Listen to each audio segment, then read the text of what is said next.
Die Schwerwahl aus dem Buch Schnoke und Spuze vom Max Barak.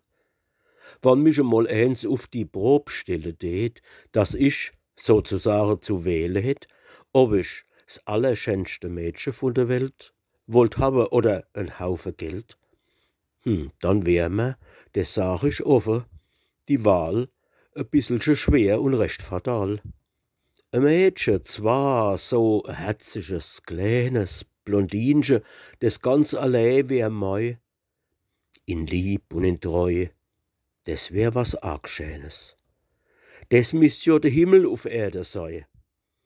Denn wann ich obens heim als käm und dann mei lieb Weibchen in de Arm als nähm und rings um uns dort täten viele so goldische liebe Kinder spiele, ja, das wär jo halt, na langsam, nee, ich glaub's wär doch net gar so arg schä, denn wann ich so arm wie jetzt und wär, wo brächt ich dann Brot für die Kinder her?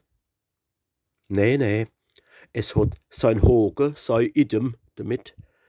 Fast glaub ich nähm doch des Mädchen net und tät stattdessen, ich will's net verhehle, viel lieber den Haufen Geld halt wähle. Dann hätt ich nur des, am schönen Morgen wollt ich mir schon für ein Weibchen sorgen.